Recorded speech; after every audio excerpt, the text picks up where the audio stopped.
Okay, that was really weird, and I'm super sorry. StreamYard has done some weird stuff, and usually I try and play some cool intro stuff, but as of now, I think I'm going to need to move away from StreamYard because they're not letting me play anything unless I pay them money. So yeah, I apologize. Weird start. We'll just get right into it. Thank you for joining in on another new awesome revamped world building stream. Basically, we're going to do the same thing we used to do, where I'm going to show a little presentation, but I'm featuring different creators and writers and stuff every time. So this week, as you could see on the thumbnail, I've got this very lovely lady. She looks really tiny because I don't know what StreamYard's doing. There we go. Sorry about that. That's okay. Go ahead and introduce yourself. I apologize. Well, I honestly think like the host should always look better anyway. So there you go. There we go. Well, hi everyone. I'm C.S. Johnson, and I write science fiction, fantasy, and fairy tales, and a bunch of other stuff too. So,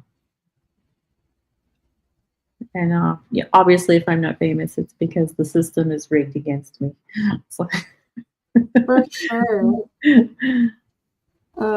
I'm gonna say hi to the chat really quick. Mo is here. What's up, Mo? He was mad because I was late. It was not my fault. I'm gonna have to find a different alternative to StreamYard because what just happened was insane. Like, I kept trying to, I kept saying, go live, and it was like, no, you have to pay. And I figured out that it was not letting me go live because I didn't have the logo selected. So I selected the logo, and then it went live. And I was like, oh, okay, I got to play my media assets now. And it popped, like a little pop-up came up every time saying you're not allowed to use media assets unless it's one of our sample media assets. And I was like, this is new from yesterday because I streamed yesterday. And it let me do it yesterday, but it's not today. It wants me to pay. I'm not going to pay. I'll just find something else. But yeah, I apologize, Mo. What's up? Corey Barton is here. Welcome. The poor craftsman blames his tools. Vaughn is here. Vaughn Coleman. He didn't answer my text message, but last night I watched that movie Heart Eyes. Have you heard of it? What is it? Heart Eyes. I don't think I've heard of it. It's like a horror slasher movie that just came out, and the killer wears a mask that has like glowing heart eyes. Oh, okay. It sounds lame, but it was actually better than I thought. But the thing is, like, the main male character reminded me so much of Vaughn Coleman. It was hilarious. Like, but it was like mixed race Vaughn Coleman without the like cringe. You did? Oh, I didn't see. Did I see? Now I gotta look. I feel like a jerk now. Oh, and I gotta. There we go. Okay. Well, it's nice to see you again, Vaughn. Although I've been seeing you lately a lot because you're all over my Twitter feed with Phenomenova's third issue coming out. So congrats. Right? He is shameless. Shameless. Well, it's good to be shameless if you don't have anything to be ashamed of. So. That's true. That's a good point. That's the best way to be a salesman. If you're looking for Vaughn representation in media, you need only watch the later seasons of the original Ninja Turtles cartoon where he shows up as someone named Zach. I don't remember that. I was so little when I watched that. I don't think I've ever seen the original cartoon. I remember really? I remember the Nickelodeon one in the early aughts. How old are you? Old. I'm in my late 30s. So. I mean, me too, but I still watch the TMNT from the 80s as a I rerun. I was a big anime girl before there was anime around. So, excuse me. New Oh, house. have you ever heard of Superbook? Yep, my kids watch it. So, No, the original Superbook, not the new one. oh yeah, the Japanese one, yeah. I have those on VHS. Well, I grew up with that. no, in my eBay basket, I've got the whole season collection of Wishbone. So that's how old I am. Wishbone! Sick. That's not anime. It's not an anime, but I was like, yep. Speaking of '90s stuff, we had a big talk about '90s this week because people have said like culture is dead, and I think this was sparked by like all the Jurassic Park Rebirth reviews that were coming out, and it was like one of those talks where it's like, we don't actually have that interesting of a culture anymore. And it's like, well, because we have this like treasure trove of the past, and we have the internet to keep the past alive. And like the past of the internet archive is meeting AI automation. So it's like, it really is almost like a zombie wasteland in terms of culture. That's a strange way to put it. I didn't like Jurassic Park Rebirth. I watched it 2 days ago, I think. Was not a fan. I only let my kids watch the first movie, and then I just say, nothing after the first one usually counts. So we have like two exceptions to this, and that's Star Wars and Lord of the Rings. So Like, hold on. My kid is having some sort of issue. Hold on. yep, no worries. For what it's worth, like as an author, I think like somebody also brought up that like starting stories is easier for Hollywood, but finishing them is like nearly impossible. And so that's why you have all these like reboots and reimaginings and retellings and all sorts of weird things that kind of come up out of this, is because they don't actually have any end in mind. And that's why like everything just kind of gets, you know, the the corpse gets, semi resurrected every once in a while. Sorry. Oh, that's okay. Let's see. I didn't hear what you were saying. I assume you were talking to the chat. No, it's okay. I was talking about like somebody mentioned that like Hollywood has a real problem with like just storytelling in general right now, but it's easier for them to like write stuff like in terms of like origin stories, but it's very impossible, it seems, for them to like finish things. Oh yeah. And I was kind of going off of that of like the cultural wastelands and during the zombie apocalypse type thing from that. For sure. So Just looked up Zach Wall. What's up? Backyard Wrestling Down Under. That's my husband's little brother. How you doing? He was a really annoying character, but that's beside the point. Okay. I haven't written you off. My kid was talking to me. She heard a noise.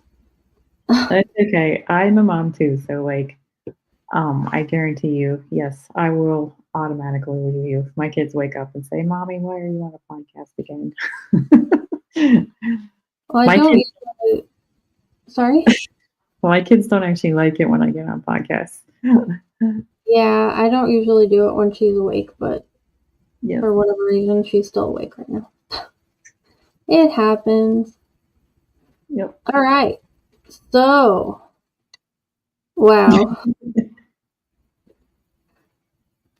Yeah, you should probably go ask him about that, Matt. That's probably funny. not a good sign if you don't know if your brother's married or not. Plus the kids there, Well, it's like his neighbor little brother. Oh, okay. They're close. That's what he calls them. What do you think he was doing in the U.S., Matt? Anyway, he's back now. I bet he would like if he went and said hi and not be annoyed at all that I would say that. Anyway, world building from real life. So the reason why this is tonight's subject is because when I was talking with you about what you loved best about writing, because you've written a lot of stuff I saw when I was trying to put everything together, was that you said you liked how you could take things from real life and put it into fiction in all sorts of ways. And so I figured that's what we would do, because there's a right way to do it and there's a wrong way to do it, even in allegory. That book, like Everyone I Know is Hitler, is not a good place to start for world building. I've heard of that. What is that? Oh, it's like a meme. It's like one of those like little golden books. And like the meme. Okay. Politics is it's like Hitler riding like this rainbow flying carpet and stuff. And it's like everyone. Yeah, I know the meme. Yeah.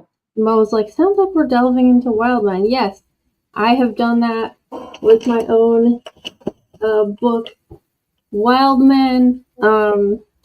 But it's way more of a one-to-one because I wrote it like a fable.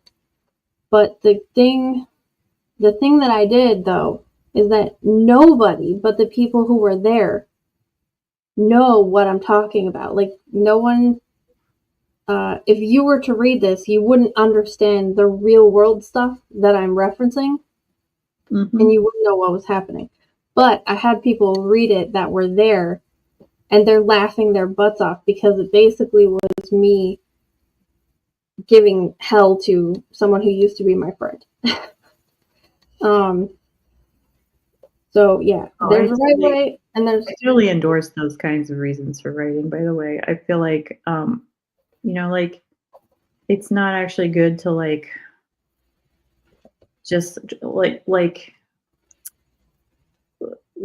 so like I'm gonna get up on my soapbox for a minute and be like, yeah, I'm a Christian and I'm a snobby Bible lady, and I'm like, yes, you should totally forgive people, but it's very hard to forgive people, and like like the name like Israel came out of like we wrestle with God, and you have to wrestle with your feelings of betrayal and upsets and stuff when you're dealing with complicated life situations that you have to like acclimate to, and you're not prepared for it all the time, like when you have a friend that betrays you. So I think writing it out is great. So, and you will always have this lovely reminder of all these people that you really have like these people that have played like the fool for you in your writing in some way or another, and it's just funny. Yeah. And I'm not good at the forgive part at all. I think forgiveness is something that like is oversimplified, where it's just like, yes, you just have to say you forgive them and then you're done. No, that's not how it works. So. Well, it might be easier for me if there were people who, when they apologized, it seemed like they actually meant it and then like went on to change. But yes, that doesn't happen. It's more like most of the time it seems people apologize just because they don't want you to go away yet. And it doesn't have anything to do with them genuinely feeling remorse. It's just, no, don't leave. Yeah. And I don't like that. And I have a really hard time forgiving, and I can't forget at all. Like, I'm a never forget kind of person. Maybe in the future that'll change, but for now it's just like impossible. I had it explained, like, say somebody like gave, like, you let somebody borrow money from you and then like they couldn't pay you back and you like really needed the money. It's like, okay, well, I forgive you, but I'm not giving you any more money. And that's kind of like the really like bare bones basics as much as I could probably explain it in like 2 minutes or less. So Yeah, you that's definitely don't have to forget. You just have to make sure that it doesn't like happening. like yeah, like it doesn't reset your relationship back to what it was before. It just gives you kind of like a clean slate, like bankruptcy, and you have to like build up again that kind Okay. of trust. So Mo trust said, "You know what you're getting when you tune in for an author named CS." the funny part is that that's my married name. So I married into this name. So, Mo says, "I forgave Allie for calling me a monkey. I call lots of people monkeys. And I did that so long ago." when I had kids, I don't know if it came about or not, but I started calling people turd buckets. Like I can't call you people like poop or anything anymore. So it's like I have to because like we're not supposed to be poop. But we carry around a lot of it. So I'm like, okay, you're just acting like a little turd bucket now. So, Well, and you're censoring yourself for your kids so that they don't start talking like you. oh well, they said it quite a bit, and just calling just some of the names that we've called people is enough to get them to stop. So it's funny. Mo says, "Coincidentally, she has not called anyone since a monkey." Yes, I have. You have selective hearing. Anyway, let's move on to our first slide. This is you. I Yeah. listed some of your stuff. Yep. Again, there was so much that you had done that it was just going to be really difficult to take a picture of everything and put it in there. So I just did some names, and then I figured you could explain some of your background here with all of your writing real quick. Yeah. Sure. Um. Thanks, Mo. Yes, forgiveness is good. Thank you. Well, I started writing in. I just started writing like a super long time ago. But like my first like published series under this name was the Starlight Chronicles, and this was kind of like I tell people before that like I went to therapy in high school, and this was like almost like therapy's homework. I had a really hard time in high school, and it's funny because my dad actually got on YouTube the other day, and he found one of my interviews where I was explaining that I hated school and I had a terrible time. He's like, "Did you really have such a hard time?" And I was like, "Yeah, don't you remember?" It was kind of funny. So it was kind of funny in that tragic sort of way where it's like, yeah, I went to therapy for something. But I was trying to explain to it, a lot of stuff went into this series. It's probably my most confusing one in some respects because my the first person who dies in it was my ex-boyfriend, which I thought was funny. So going off on that forgiveness thing, and Hey, well, in Wild Man, my friend literally eats shit and dies. So well, he didn't really die. He got his soul sucked out, and I think that's enough. I was like, that's good.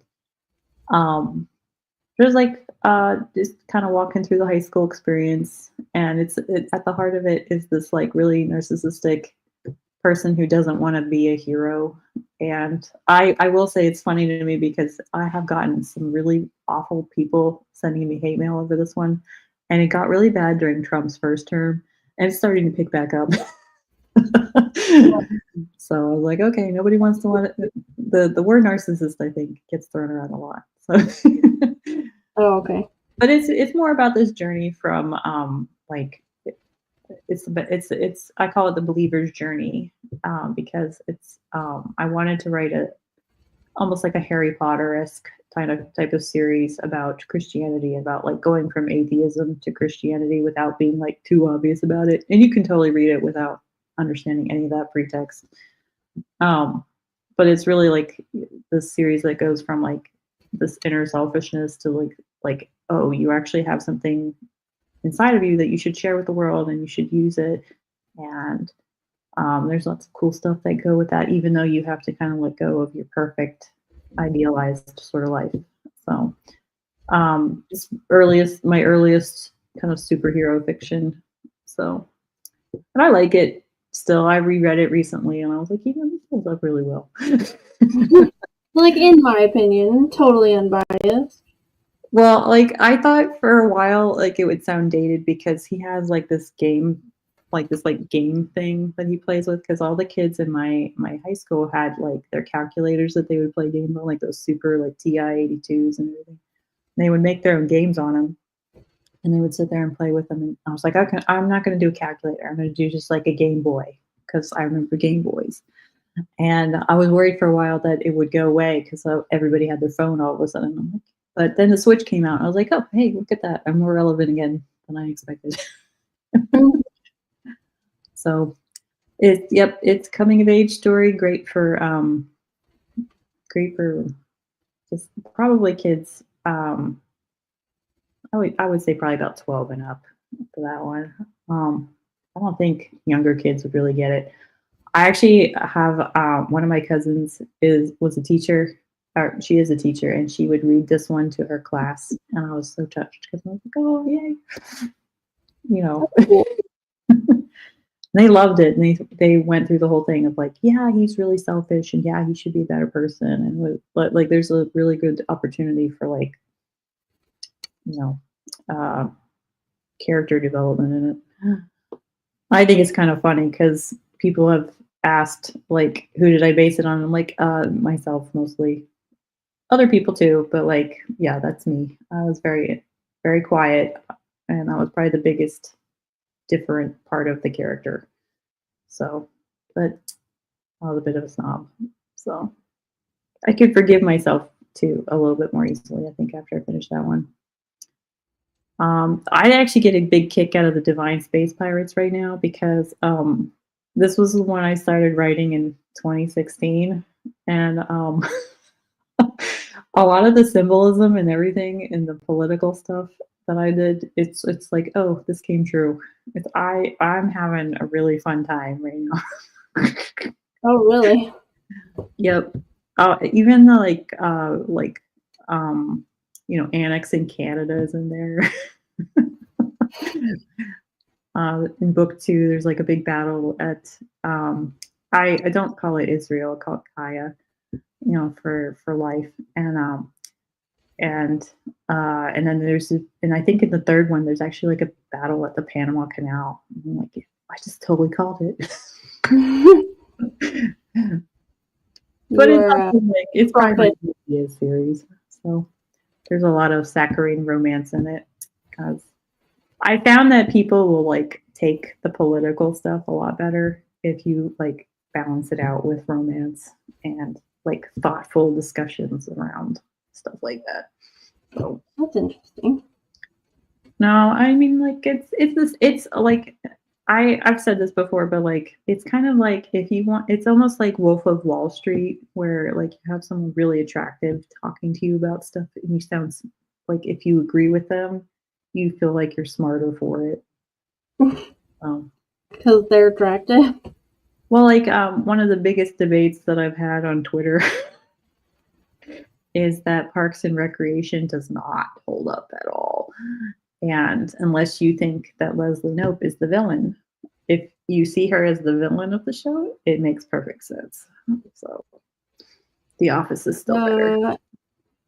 She's the main character, right? Like the one who's in charge of everything, and she's always trying to make everything better or whatever. Yep. If you see her as like a very attractive Nurse Ratched character, it makes the series a lot better for you. So I mean, I was like the guy who's like her boss, the like hyper American guy. And yes, the Rorschach Ron Swanson. Yeah. Yeah. That's a good way. What's her name? Aubrey Plaza.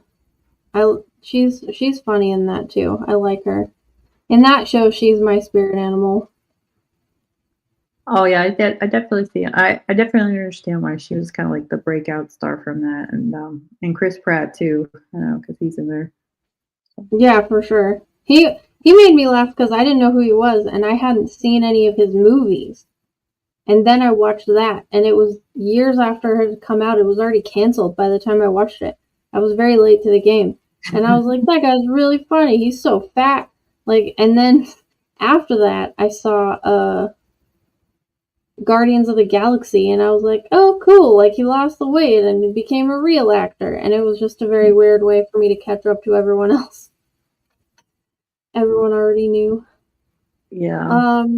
Yeah, I have a link in the description that says, or that goes to your Goodreads, and I noticed all the Goodreads links go to like shop this, and you can go and buy your books from there. So if you go to her Goodreads and you click on a book that sounds interesting, it'll take you to a link where you can buy it. So everything is kind of all there. That's why there's just one link to her Goodreads.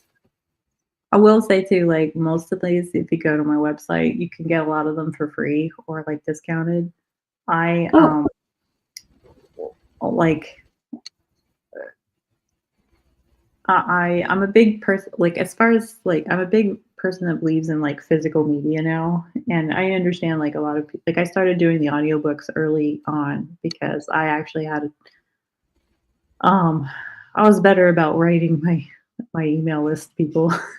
But I had a few people that were like blind or like in hospice care, and I've had some like the best part about being an author, like besides getting to like get paid for your therapy homework, is that I've met some really nice people and I've talked with some really nice people, and I've been able to help a lot of people like write the books that they want to write the books too, because it's very easy once you know how to do it. You know, it's one of those things.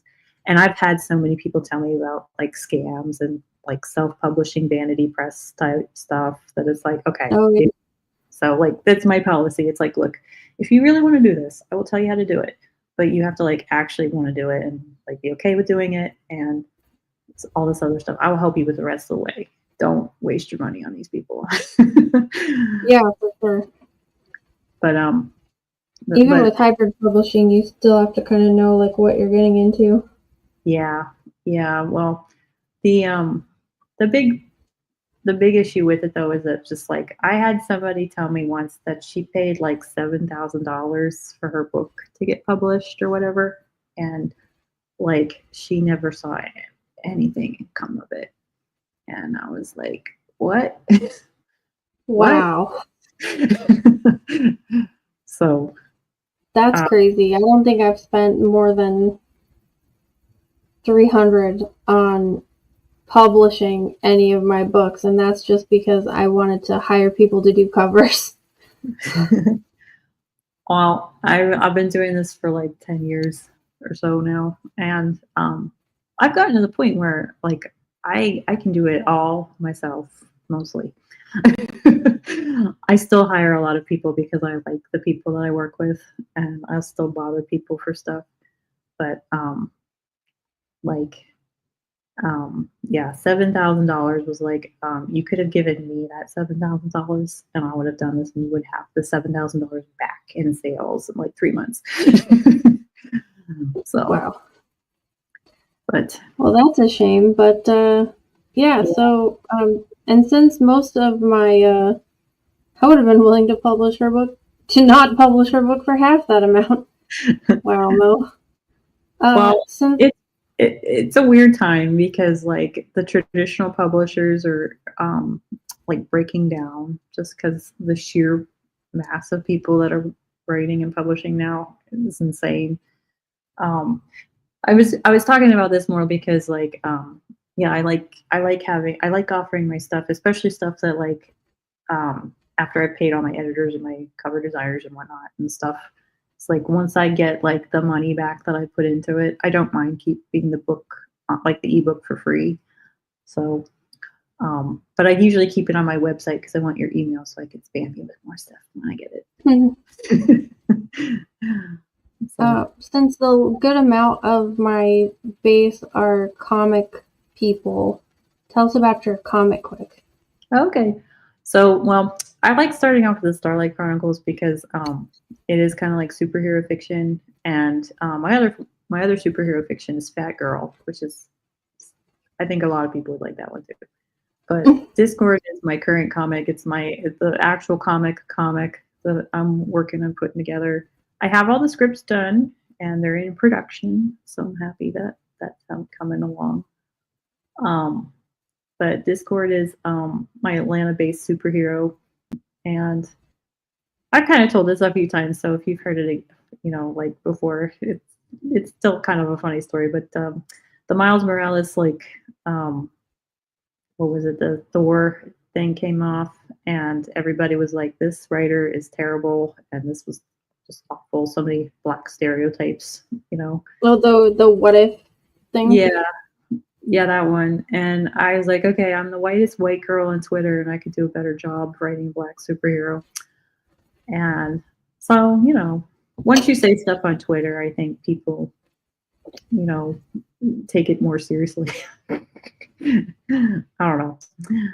So I decided to go ahead and write it, and I found, a good comic artist team that will work with me, and yeah, so that's how. And I did my research. I've done some scripts before for screenwriting things at different points in my life where I wanted to try something new. Part of the reason I jump around in different genres is just I like trying new things. So, but yep, it's a 5-issue run, and he's Atlanta's superhero. He's got musical superpowers. He can hear the song inside each human heart, and so he uses it to track down human traffickers and rescue victims. So. Oh, that's cool. Yeah, well, that's interesting. It's so like the thing that like I'm most proud of is that like he's going to like, so it's a very like Atlanta, Georgia based kind of thing where I got really tired of New York. I like New York. I love it. I love New York City. I love the memories I have as a kid going there, as growing up and everything. I've been to the 9/11 memorials a couple times now, and I grew up nearby, and yes, I love New York, but I live in Atlanta now, and I wanted to give my kids like a kind of an anchor, I guess, here. And yeah, that means you're about an hour away from me. Yeah, probably. We moved a little further out of the city after COVID, so but that's why we're having issues with moving and everything this year. But yeah, we're still here, and I want this to be like I wanted to write a hero that was a good person, that had struggles to deal with, that wasn't cliche. I mean, like, it's kind of funny because there is a point where everything is kind of cliche. I think James Gunn is going to find that out real quick with his Superman stuff. I've not heard good things about it from anyone. Well, all I can say is like Blue Beetle, man. I feel like you could probably intercut things. You gave Superman to the guy who said Batman's a fascist. Yep. So. Wow. Yep. I'm sorry, WB. I'm right down the street. You could have called me for way less. Yeah. Right? I think about that all the time. I'm like, yo, Disney, I could have helped you out. What's up with that? I actually have for Discord, I did write out the story after I finished the first comic. I wrote it out in like book format just to make myself feel better, I think. But in it, if you go to my website and you find that one, there's a light novelization. And in the second half of that book, I actually talk about like, if you want to write your own comic, this is what you do, and this is how you set it up, and this is how you can find people, and then how you can go about promoting it. So I've met a lot of really good people that we're probably talking to from kind of stepping out in that way. So, right. And I actually, like I said, I link a lot of their profiles. I mean, it's Twitter, but it's at the time, but I mean, like, their profiles are in there, and you can see who's in there and who's good to go to. And just some general recommendations. So. Yeah,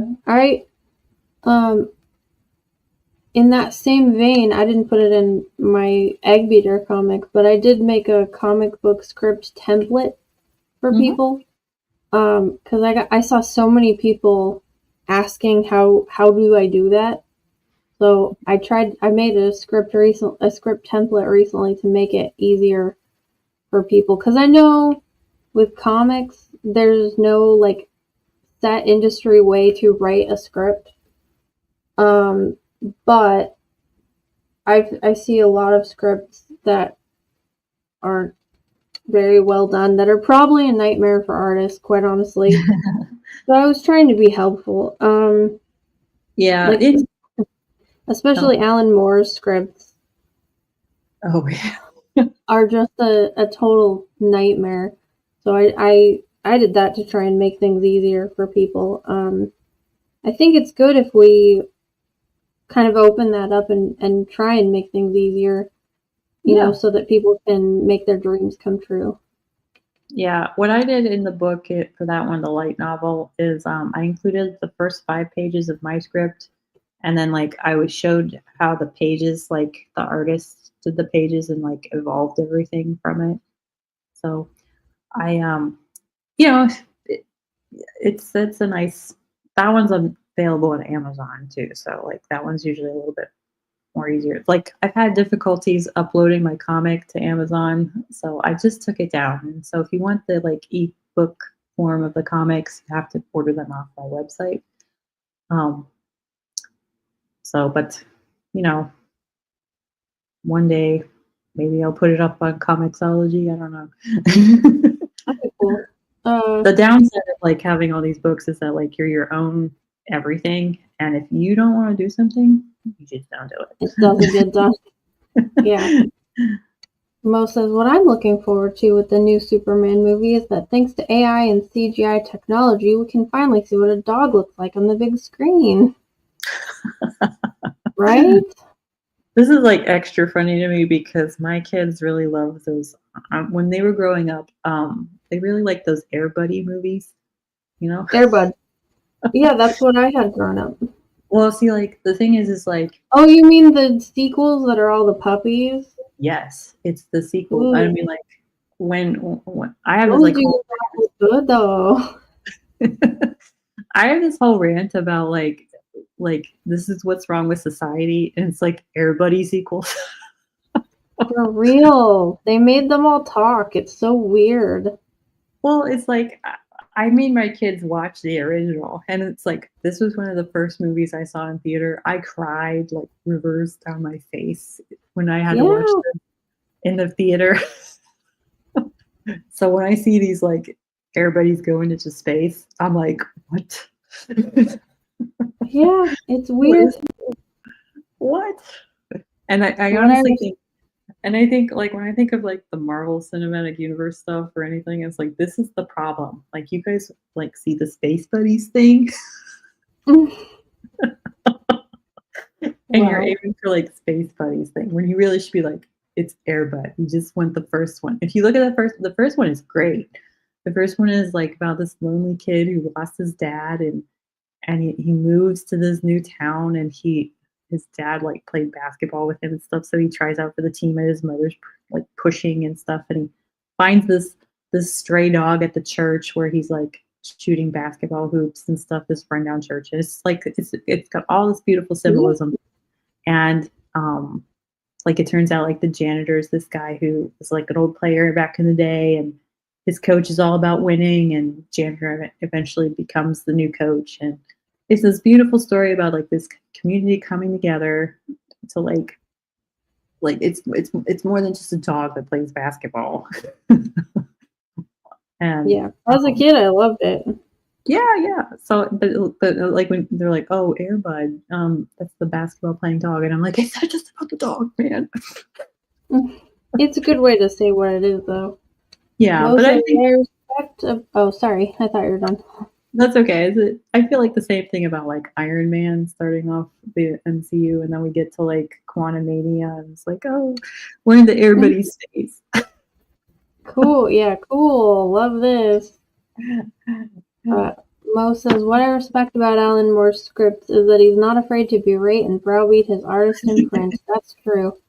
If they like Airbud, they'll love my Baby Seal Navy Seal comic. It's like Airbud, but Air Blood. My kids Wow. are getting old enough that they'll love that. And we had a whole like there was a whole lesson in their English stuff about like puns and conundrums and wordplay and stuff. So that I love that.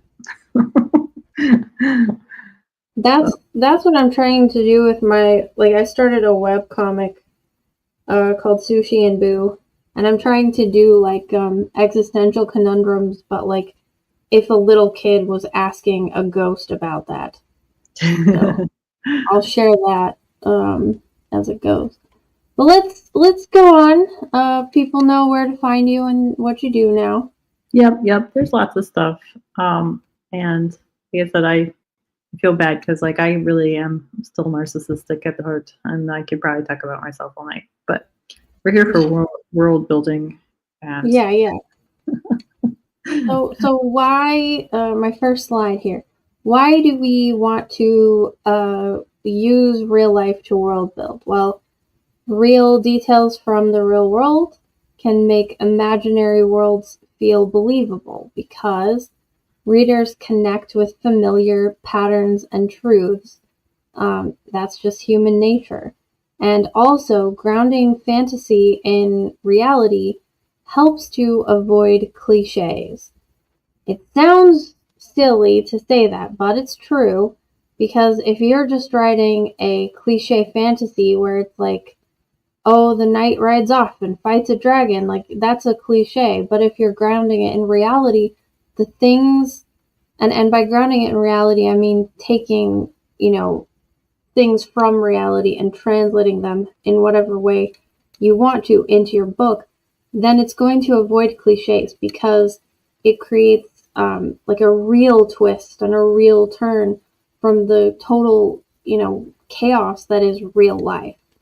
And my example here was that Middle Earth draws from Norse and Anglo-Saxon history and language. So that makes it feel ancient and lived in, even though it's made up. Yes. I've said before, like, I was actually talking about this with my son earlier. I'm like, if you want to be a good writer, you have to understand like yourself too really well, and how you're different from other people that you create in your mind. And I think that's very similar, like with the world that they live in, you know. Like where do these people like do for fun if they don't have smartphones, So Yeah, and there's nothing that's going to help you understand yourself more than like being bored. Not having a thing to fiddle with. Like growing up, and you and I basically grew up in the same time. So I'm assuming that, like me, you didn't have a PC or a cell phone. It was still the go outside. And I didn't have siblings, so I didn't have anyone to play with, and I didn't have friends. So it was just like, you're out there and you're alone. And you're either bored or you're making yourself not bored. So it becomes a real journey of knowing yourself because you have nothing but your thoughts. Well, I did have siblings, and I think that helped with a lot of like interpersonal dysfunction development.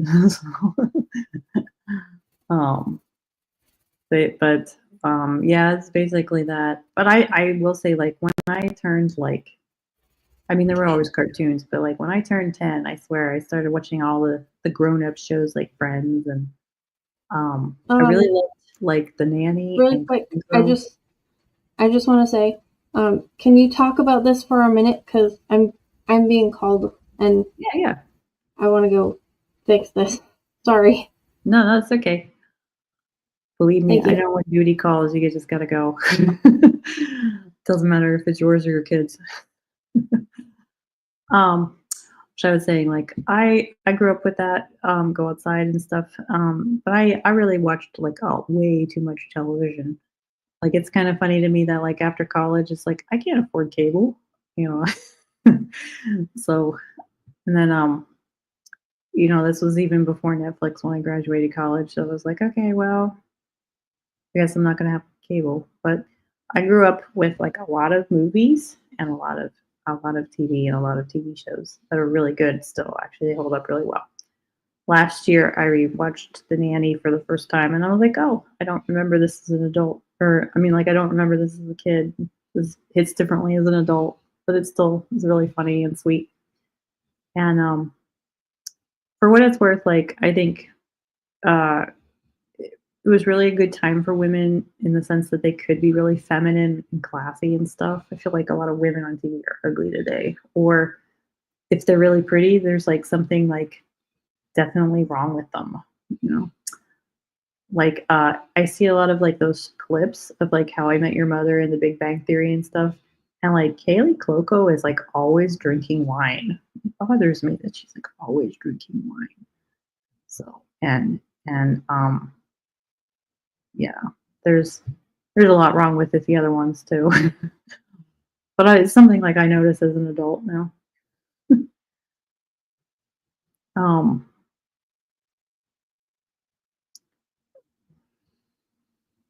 well, like, kinda going off of this though is, like, I really liked stories, so becoming a writer was kinda like a natural progression, I think, but you do kinda have to suffer a lot for your art still. Um,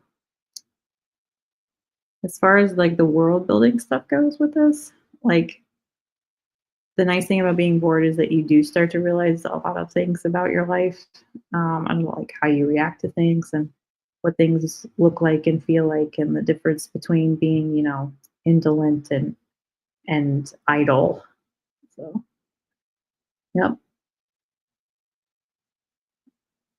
Oh, well, the Snafu certified stud muffin guy says hi, Allie. And when was the wedding? I don't know when she got married. That's a good question. So you can still send her a gift though. That's totally acceptable. She would probably take cash, if nothing else. I think $50 to $100 is probably respectable, even if it's late.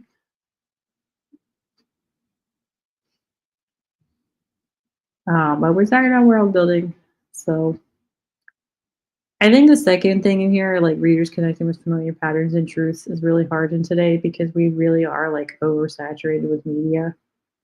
Like I thought I was like that was when I was a kid, but like there were commercial breaks, and I still had to get up and get going and like like be places. I think one of the nicest things about being a parent now is like I recognize that like it's not good for you to just sit around in front of the computer screen or the TV or the phone screen or the iPad, and you got to get up and do stuff. So I try to plan stuff pretty consistently.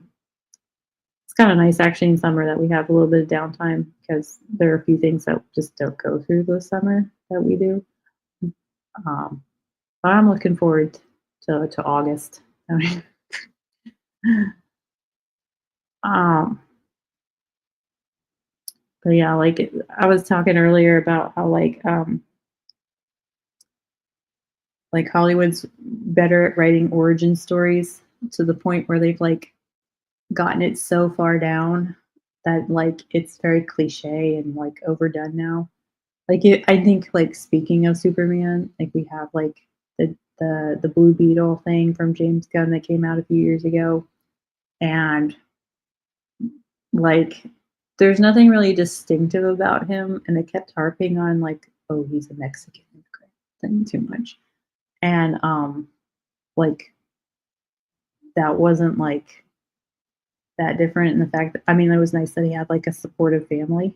That was nice too, but like the family was also like all over the place. So it wasn't laid out in a like very helpful sort of way. And then like we had Black Adam too, which was like an origin story, and like that was different from the comics, so that was also kind of weird. And then we had like the first Shazam movie where it was like this origin story where it was like tonally like all over the place. So like, but like ever since Iron Man started, you've had all these origin stories, and they've gotten either, I mean, they all kind of follow the same arc of like there's a problem, we need to fix it, we get some supernatural element kind of or science fiction element involved, and it's like I said, they've done the origin story so many times that finishing well is hard for them. Finishing out the character arc, I think probably the only successful ones that they've done it with are Iron Man and Captain America, Steve Rogers. So they don't really know how to. So like you have the problem of we've seen so many origin stories at this point that we hate them. There's no real good middling arc, and finishing is almost impossible at this point. So that's why we have all these like reboots and sequels and remakes and retellings and reimaginings, and it's the same IP, and you will see Jaws 19 before too long, probably.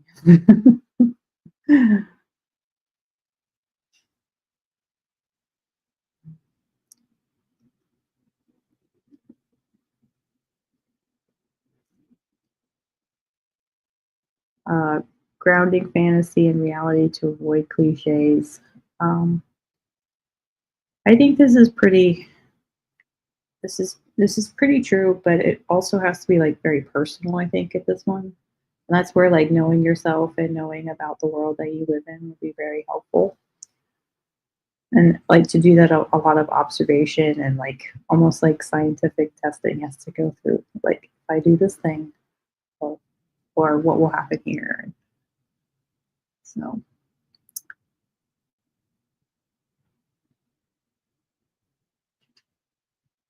um, I did see a comment about my Order of the Crystal Dagger series.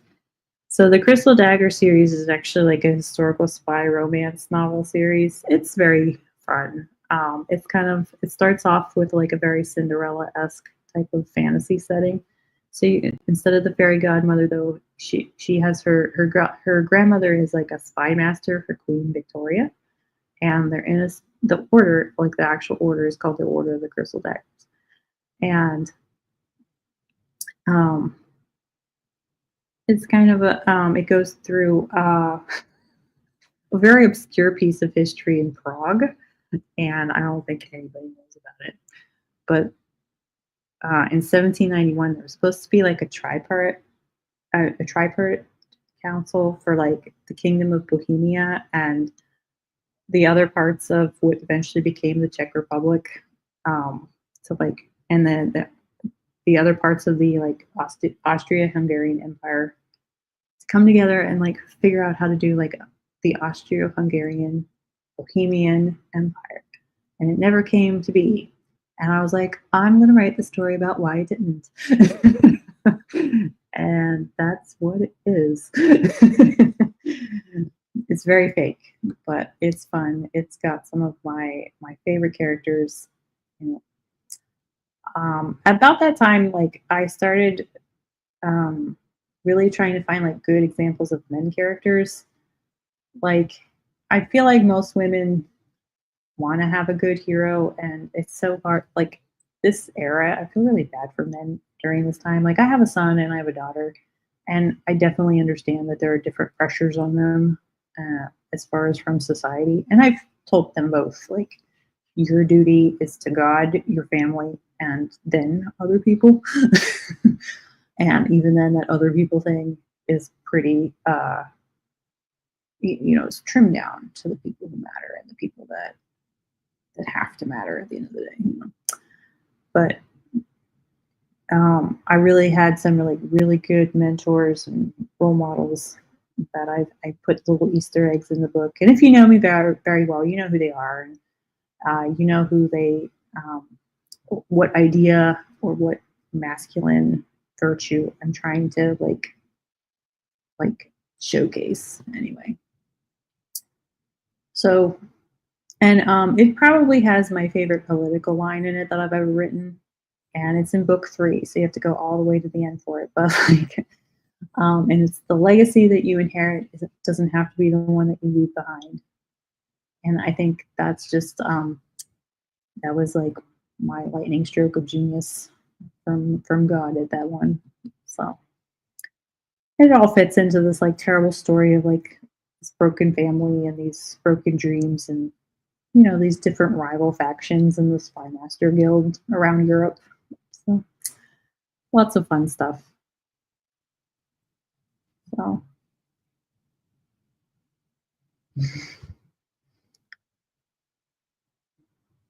the other one that I mentioned was Till Human Voices Wake Us. I actually started out as a poem lover. I really liked poetry when I was younger. And yes, I have some poetry that has been published. So I've been published for a long time, but I don't tell anybody about it usually. But I really love poetry. So this is actually funny because we were mentioning Parks and Rec earlier, and there's like this one episode where Leslie Knope takes the girls out and she's talking about Gertrude Stein, and I'm like, oh, out of all the like women poets you could have like pulled from, you picked Gertrude Stein. What's wrong with you?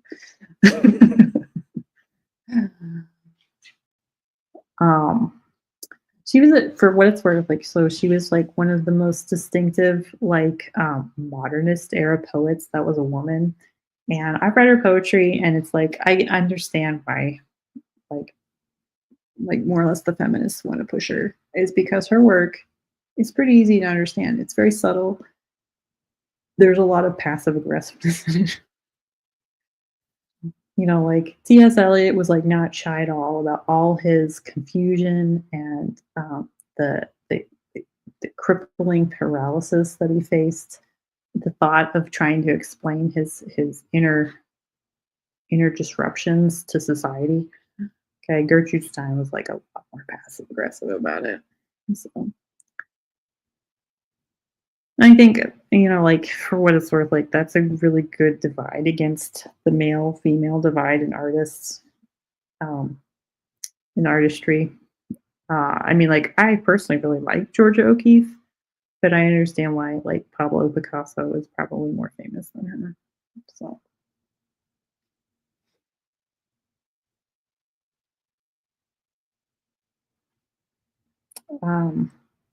Okay, hello, I'm back.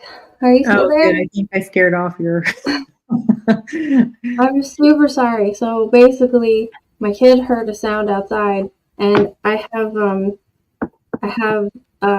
motion sensors on her window, and she was trying to see outside, but she accidentally like flipped the motion sensor on her window, and she was freaking out because she didn't know how to stop it. So I had to go up and realign the thing through the app and stuff. Okay, I think I probably scared off all our listeners as it is, but you have some really good academic stuff to like go back through. Cool. Now it looks like we've still got people. Snafu showed up. What's up? When the wedding? It already happened. Blue light kills. Cool. What's up, told him Adam? He could send you a gift, and I recommended $50 to $100. So.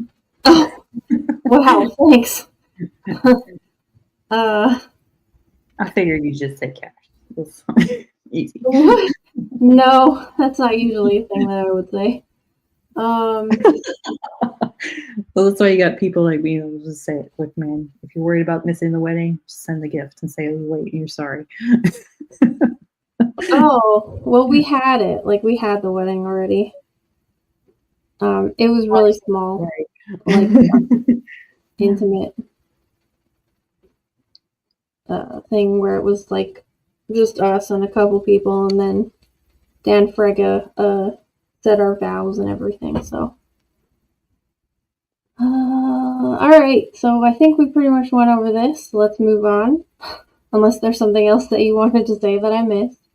No, I went over each point again. So okay.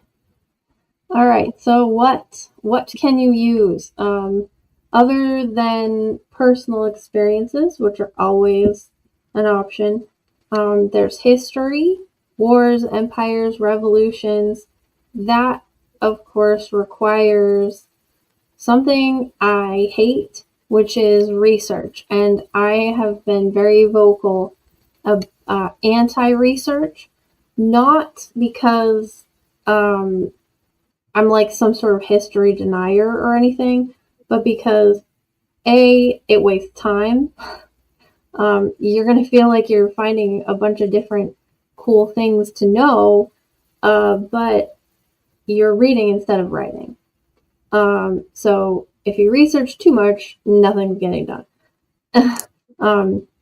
But also, if you research too much, you could start. I've seen people. I don't believe in writer's block, but I've seen people get so much research that they're like, I have all these ideas and I don't know what to pull from, and so they get kind of like stuck, like a deer in the research headlights. So don't do that too much. But if you're someone, like Orwell, he could take Nazi and Soviet regimes and put that into something like 1984, like Animal Farm, and even though it's obvious, it still is long-lasting and emotional. Yeah. For what it's worth, I really love Animal Farm. So. Mm-hmm. That's what I read my kid during COVID to explain what was going on.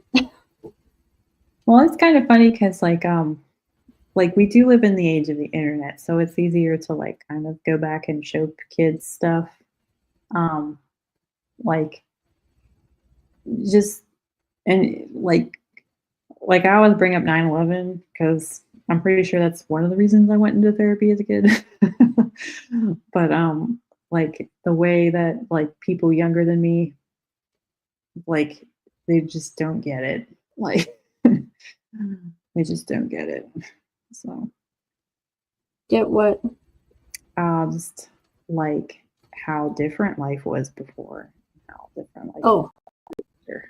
So yeah, when you could just go on a plane. yeah. Well, like when I was in college, my minor's in history.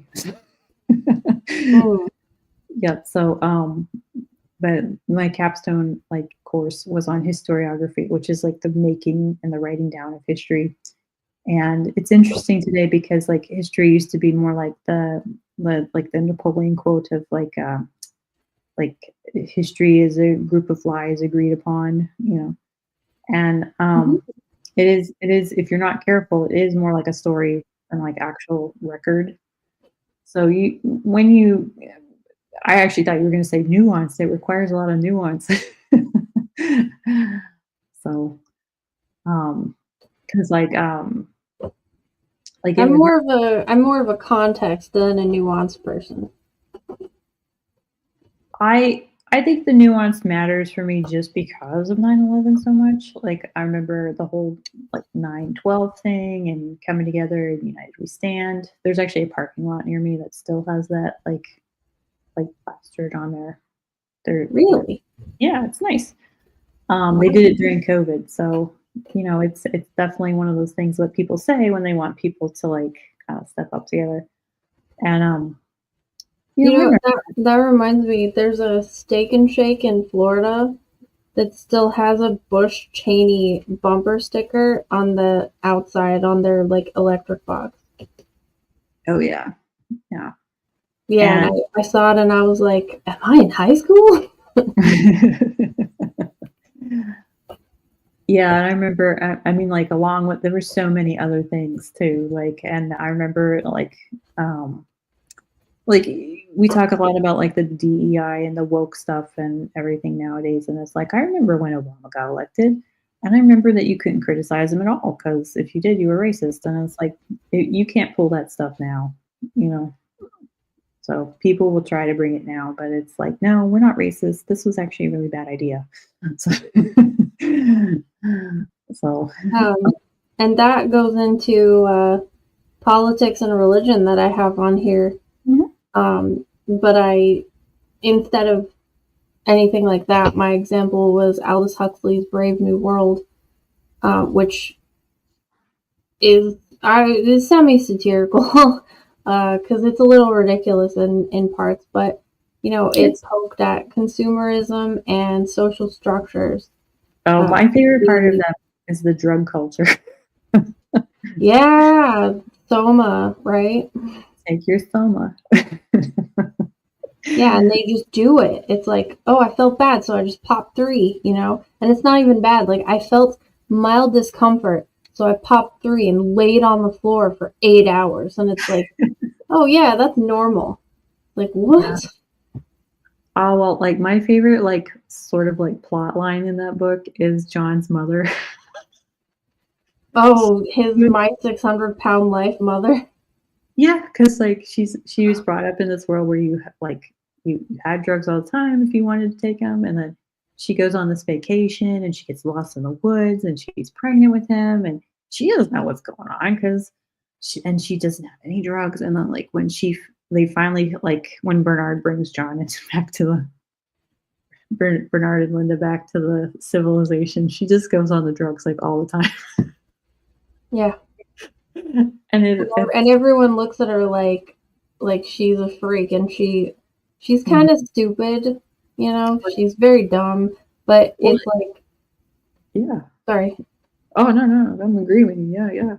Yeah. Oh, okay.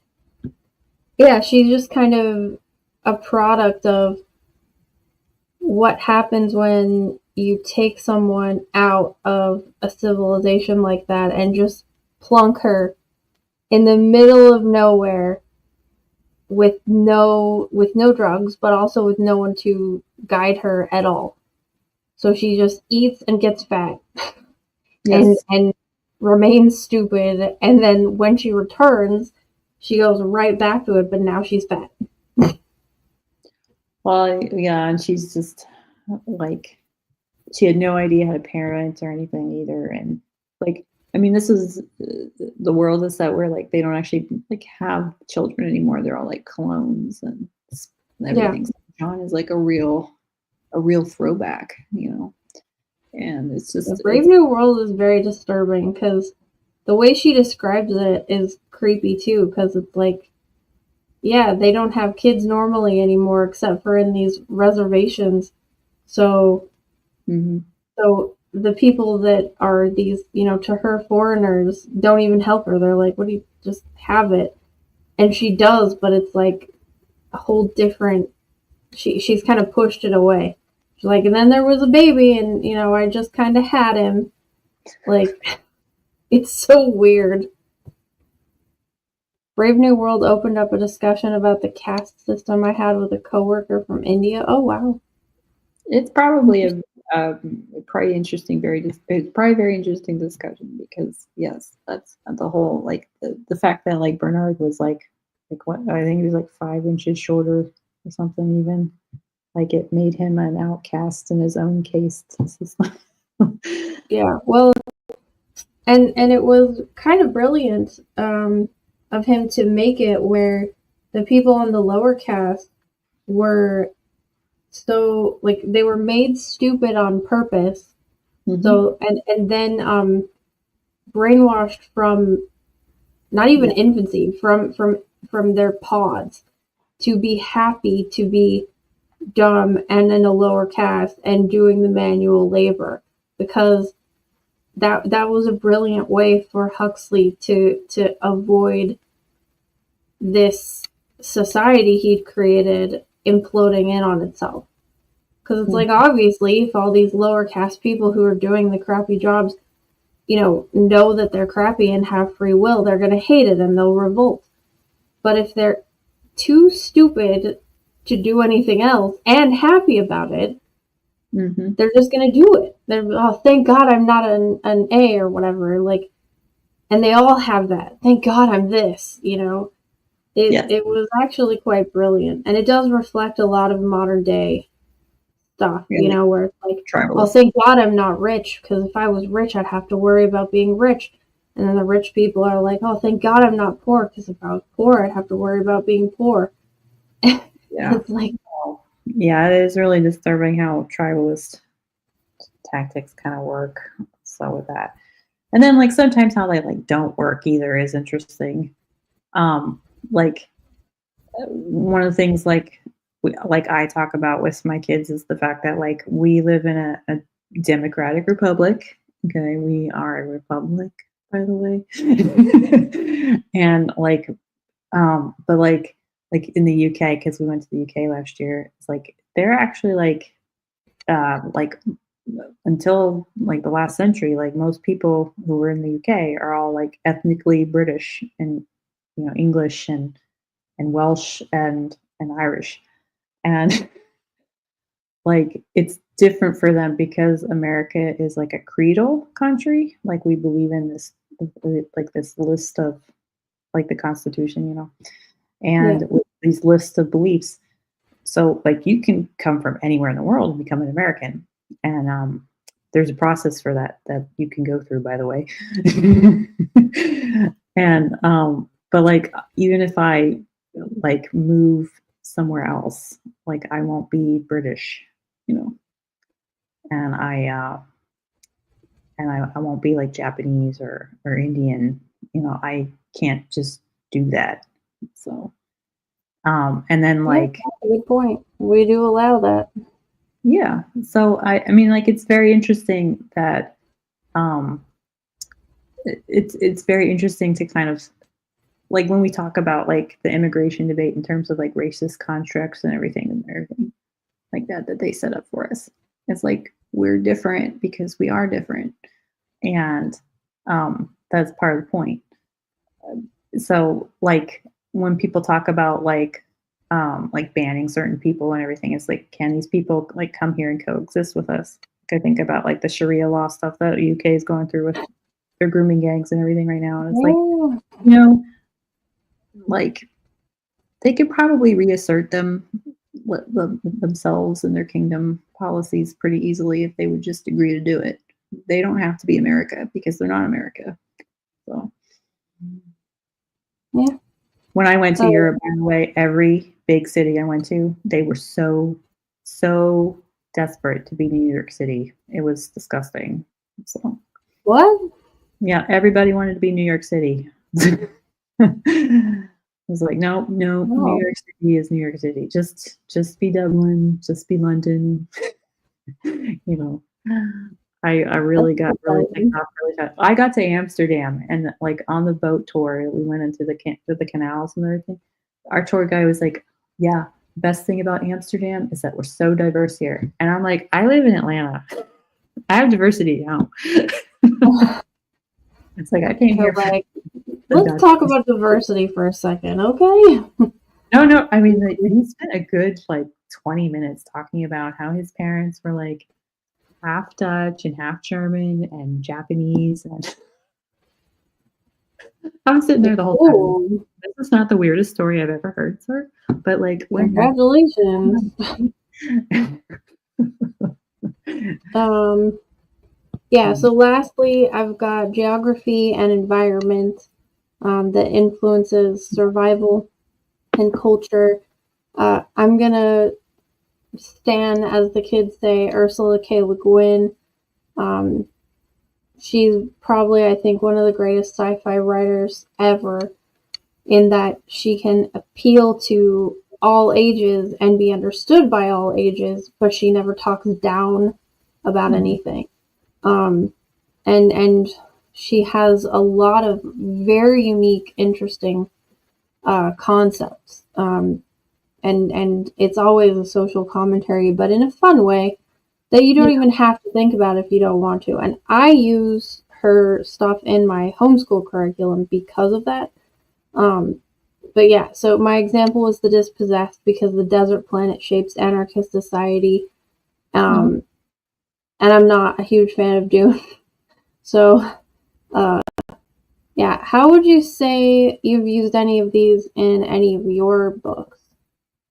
well, I actually really like the Gwen too. One of the things I like about her, I'm pretty sure like we would definitely have really awkward conversations if I ever met in real life. But she's a very principled sort of writer. she's talked a lot about in her kind of like the like not her writing, but like her like almost like her PR tour around her writing about freedom and the importance of remembering things like Mhm. truthfully or as truthfully as you can, Yep. and writing with that kind of like almost like that honest kind of eager adventurism. And I think and that includes like the metaphysical and the supernatural kind of things that she brings in, and I think that's important. It's important to emulate that kind of thing. I think um like one of the more irritating things about my writing is that I try to keep my characters honest, or at least like they feel like they're being honest to you. And I don't think a lot of people can handle some of their honesty. Oh, that sounds like me in real life. Well, my favorite example of this is Fat Girl, because so it's this series I wrote. It was my friends Paul Hare and Dave DeBrow. They put together like this appalling stories kind of series, and they were like, "Okay, I need you to write an offensive story that's like right leaning satire." I'm like, oh, okay. So it became a story about like this 17-year-old teenager who wanted to be a model, like her estranged mother, and um, her mother like left her, so she's like this terribly broken person and doesn't realize it, and so she thinks like that if she's pretty enough and she does a good enough job being a model, looking pretty and perfect, her mother will come back. And um, like there's this big model competition and stuff that she wants to get into, and she tricks like her best friends who are also like really gorgeous model wannabes to like go somewhere else, and she tries to rig it in her favor, and she ends up like eating a bunch of radioactive donuts. It's a long story. It's not really a long story. She ends up in the radioactive donuts like turn you into your worst fear, or like they do things that like encourage you to like live your worst fear sort of experience. And she becomes like like the whole like model tryout thing is like centered on superheroes, so she ends up but she like so she's like in the changing room, and she's had all these donuts, and like she's getting like all this super, so she's like ballooning up, and she's like super fat, and she just can't handle it. And it's funny. It's fun. So yeah, that's that story. Yeah. Okay. Yep. I I really like that one just because like I've said before, it's something I like. I actually got invited to like go out to Hollywood and LA and become a writer. And I had like young children. I was like, okay, I can't do that. This was before COVID and everything. So it's like if you wanted to be a writer for TV or anything like that, you had to be in Hollywood or LA. And I was like, okay, never mind. Dream dead. Now I'm here with children and Atlanta's still better than LA for children, I For think. sure. I don't know, it depends on who you ask. I feel like anyone would say that. Yeah, so They were being honest anyway. yeah, so Um, that's how I kind of ended up writing that. I wrote it as a novella series. Like it was meant to be like a television show for like 30 minutes at a sitting time and stuff. So that's kind of yeah, it's kind of got the not necessarily politics in it, because everything that's like politics is like the worst thing to kind of fight over in some ways, because it's all these like very shallow, vague general terms that people just kind of throw at each other. And it's right. like, what are you talking about when you're talking about this thing? Because it's not actually this thing that you're talking about. So like, you can kind of see this in any day in a situation. And the other thing about like partisan politics is like most people are trying to solve the same problem. They just want to go about it in different ways. So like if you ask like the Democratic people, like how do you help the poor people? And it's like, oh, you raise taxes on the rich. And then if you ask the Republicans, how do you help the poor people? they're like, oh, you lower the taxes on the rich so they can create more jobs for people. Right. And it's like, it's like I said, America's really weird just because we have the state and federal levels of things. So it's there's really not like a clear, like one size fits all type of thing. And some of that is influenced by, the environment. For example, we're seeing a lot of that with Texas right now. And you see that a lot with like consumerism. Obviously, like more urban type areas will have a lot more consumerism involved just because you need more stuff to survive when you're in the city, you know, in the I sense that think like, it's let out into the rural more though, with the ability to order things from the internet. oh yeah, and then like that's like a technological sort of like a technological and economical intersection for that. Yeah. So Well, and it's funny because like sci-fi has this reputation for predicting the future,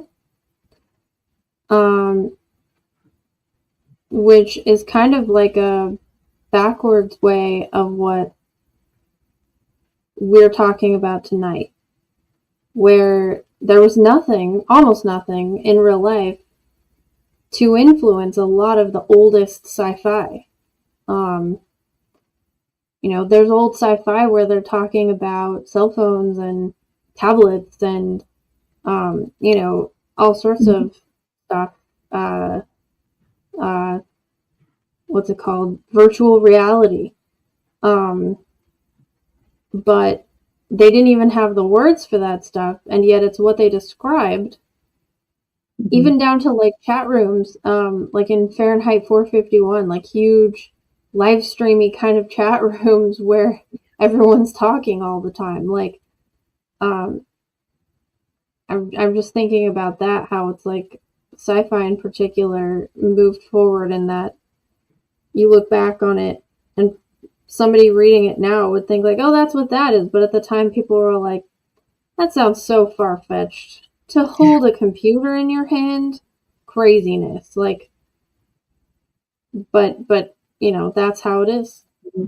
Yeah. Well, I mean, Bradbury is like Fahrenheit 451, Ray Bradbury's. I read that one a couple of years ago for this, like, it'd been years since I read it, and I'm like, oh, the she shells in your ear, and I think, oh, hey, look, it's me, because I like to fall asleep with music.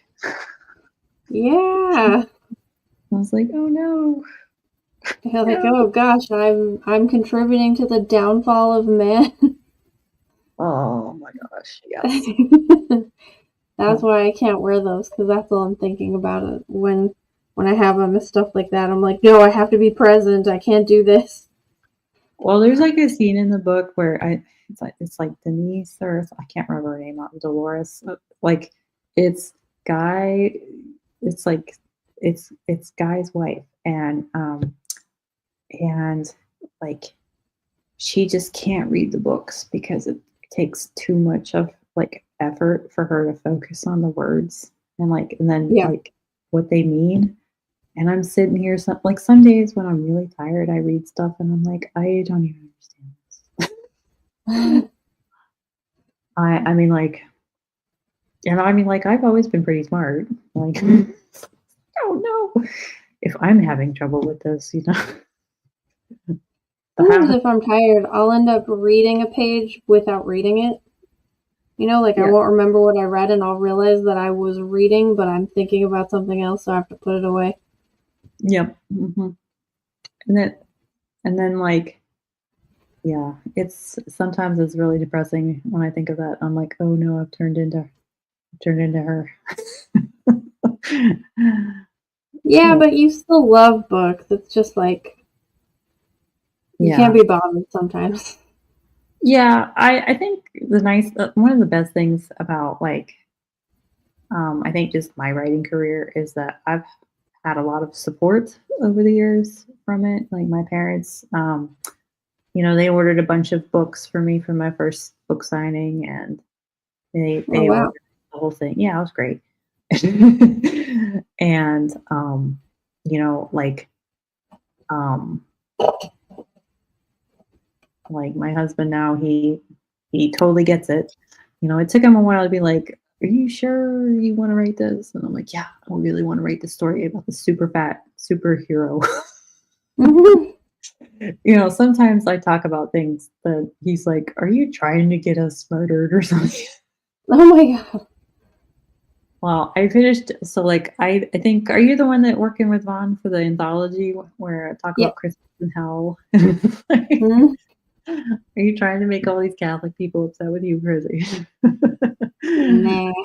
And I finished another short story recently about like um, it's kind of dystopian.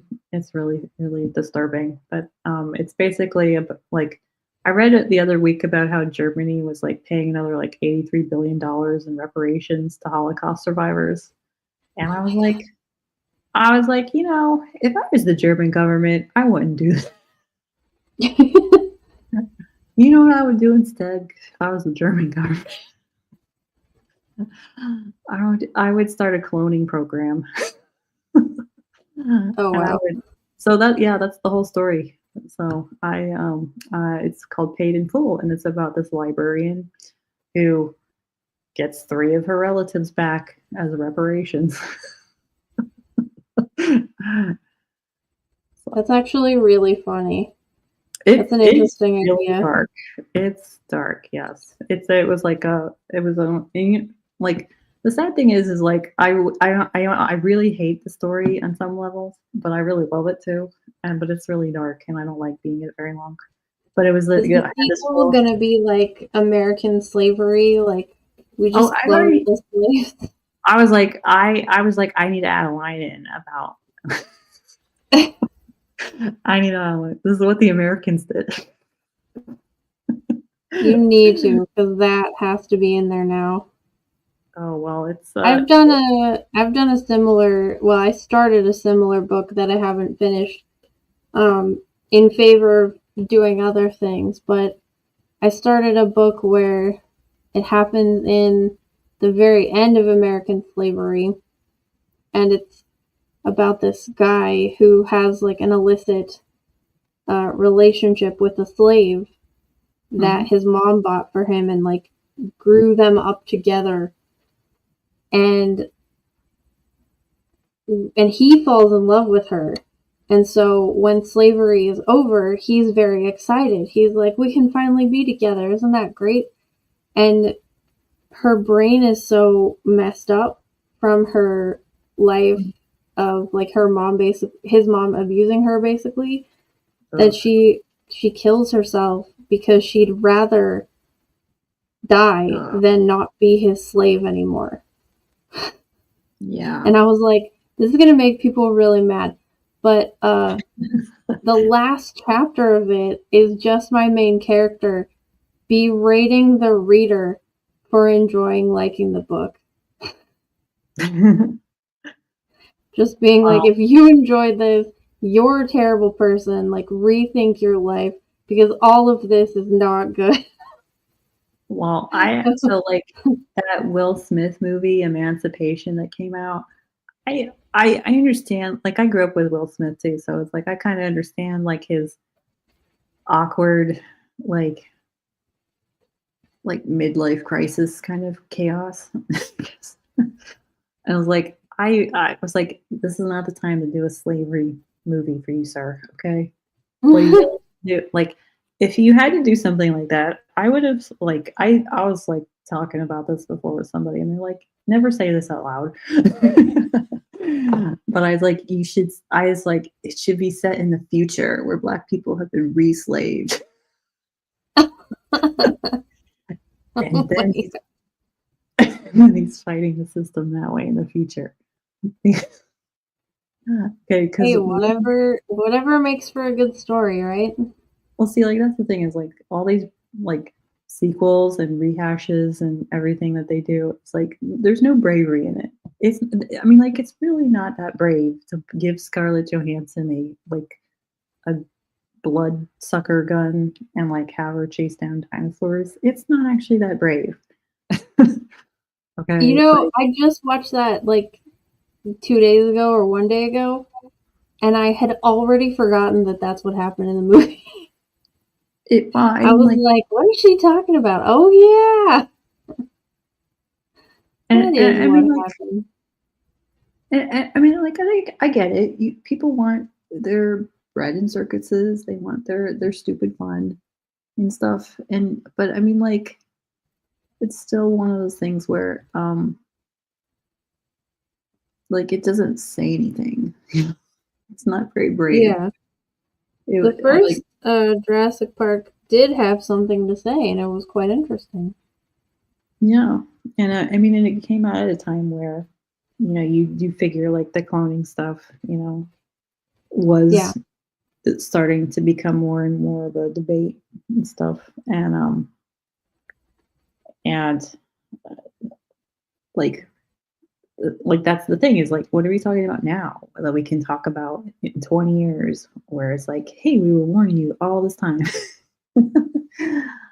yeah. So Instead, it was basically like, aren't pharmaceutical companies bad? And they're like, that's what I wanted in my dinosaur movie. yeah, well, Ooh. and I do, I mean, like, I will say, like, for what it's worth, like, I do appreciate nuance in movies because, like, I don't know, I don't think a lot of, like, I read somewhere a few years ago that, like, 3% of cancer research is, like, preventative, and, like, that's it. You have a lot more people that are, like, doing research as far as, like, technology and, like, curing the cancer goes and stuff. But you don't have a lot of like preventative measures that are like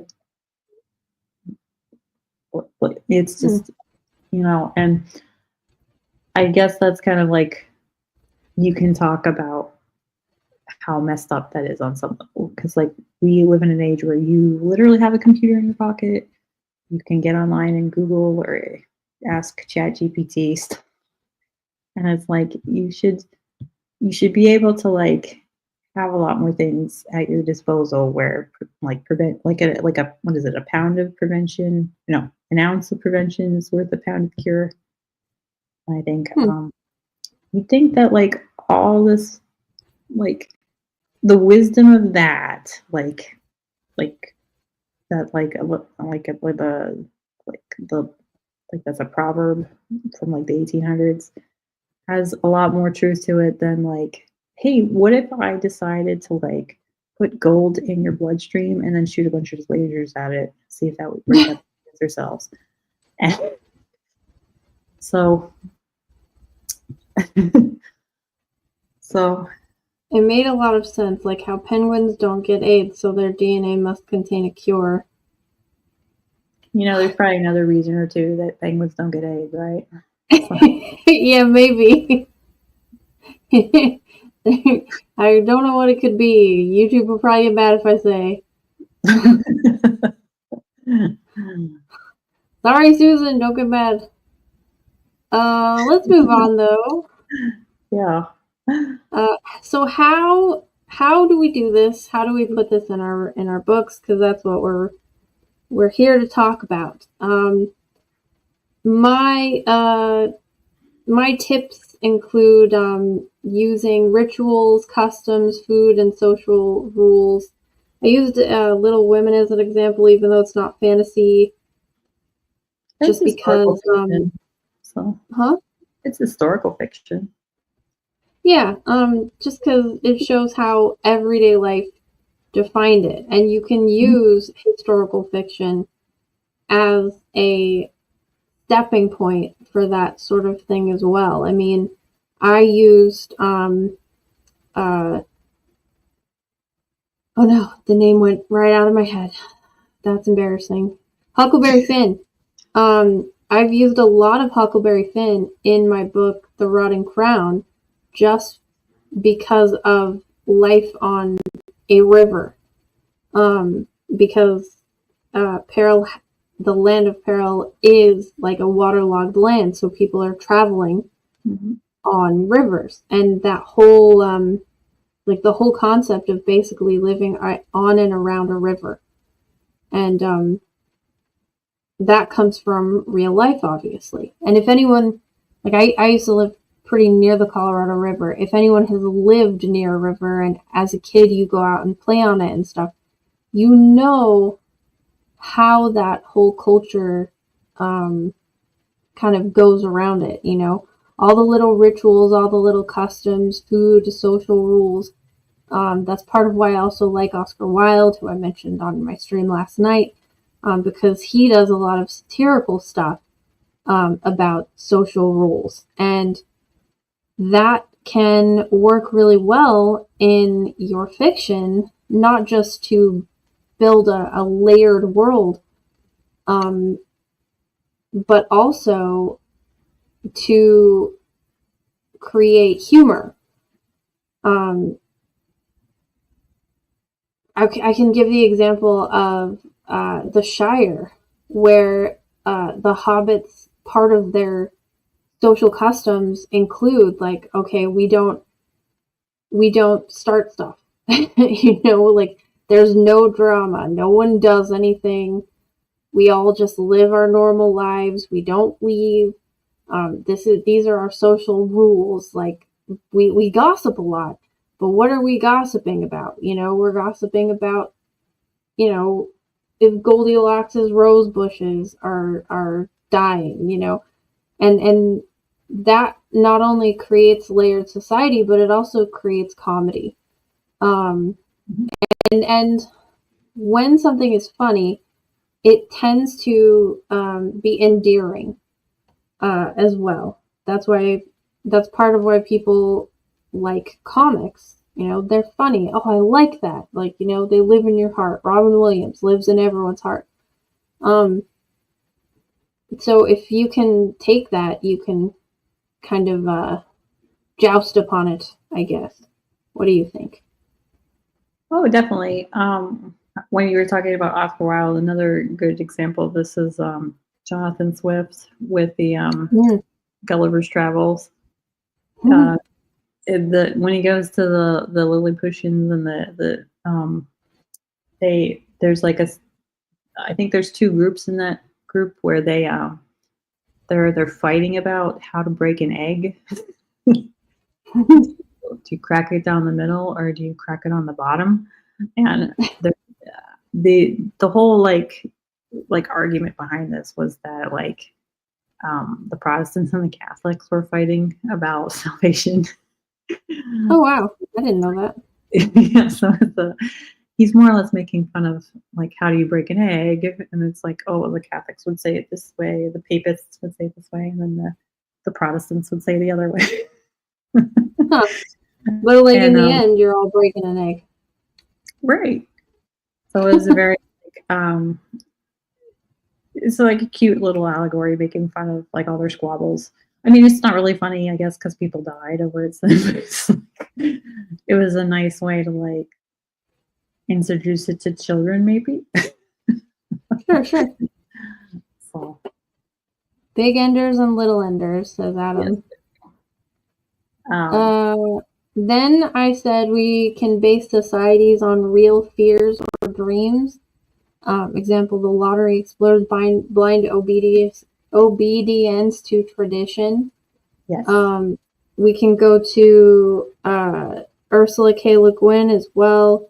A lot of her books, especially about I can't remember their last name now. The pseudo trilogy where it's about this girl Meg and her family, that has a lot of anti-communist stuff that people were very afraid of at the time. She incorporated a lot of people's fears into that in a way that a kid could digest and utilize.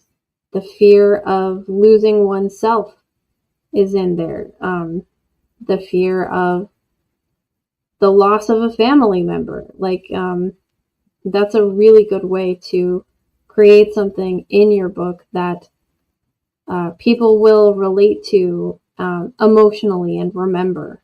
I think. Yeah, well, I mean, this is kind of like you could talk about like the environmentalist push, like for climate change and climate hysteria, somewhat.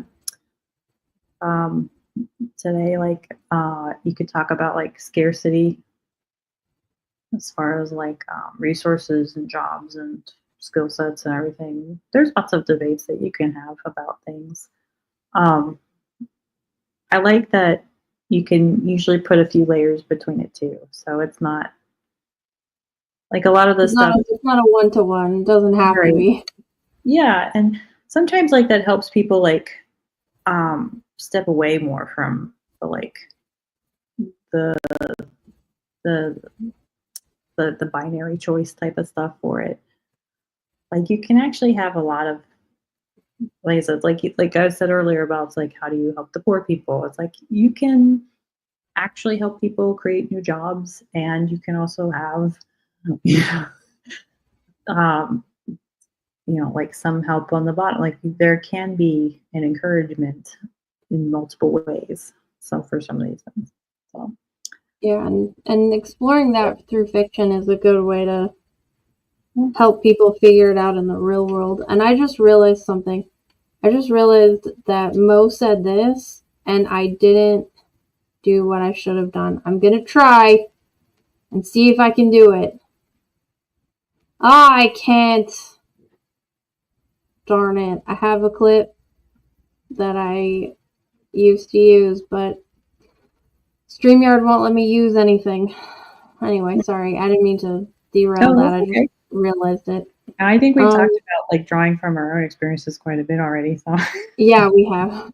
That's what I was going to say. That whole thing is pretty obvious as well. You know, it's like this happened to me, so I'm going to throw that into a book somewhere as part of therapy, but also because it's a good story. You know, if I'm going to live through it, then I might as well use it. no, it really is. It's nice in many ways. Like when I was going through my master's degree, I actually wrote a story that was based on like we'll call it this family dysfunction period of time and stuff because I was pregnant, so everything was a bit of a fever dream anyway. But I wrote a character that was just like me in some respects, in many ways actually. Like she wasn't pregnant at the time, but it was like it was interesting stuff anyway. I never published it, but like we were supposed to exchange feedback, and everybody that like read my stuff, they're like, "I hate your character." Oh my gosh. You're like, wow, thanks. Well, like it was just funny because like the antagonist was this person I was having problems with at the time, who shall remain nameless in case, more of my family members pick up any of my podcasts. Fair. And yeah, they were all like, yeah, she's not doing anything wrong. She's just trying to survive. And this other person is being total, turd bucket.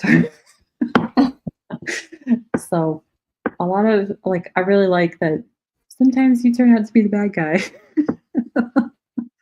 Yeah. Listen, like, you know what? Maybe they have a point. You can only realize that when you're not pregnant anymore, and you're like, yeah, okay, I'm chill now.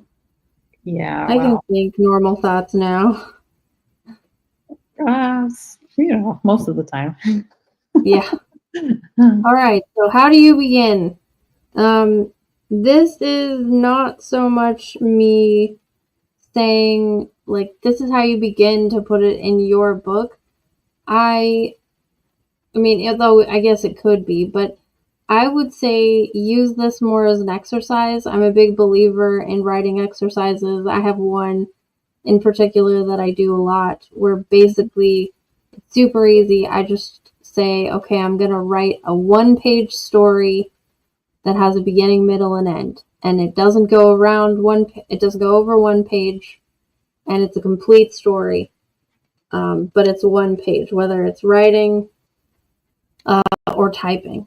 And that has helped me a lot. But this you can do in your book, like I said, or if people want, they can just use it as a writing exercise. So basically, number one, pick one real world inspiration that we've talked about. It could be an event, it could be something as simple as just a belief someone has, or even just a place that you saw or have been. Like, it's literally anything. You can take a thing that made you feel something, no matter what it is, and pick that thing. And then ask yourself, what if this were twisted, exaggerated, or evolved in some way? I think you've done a pretty good job demonstrating how that's how you do that.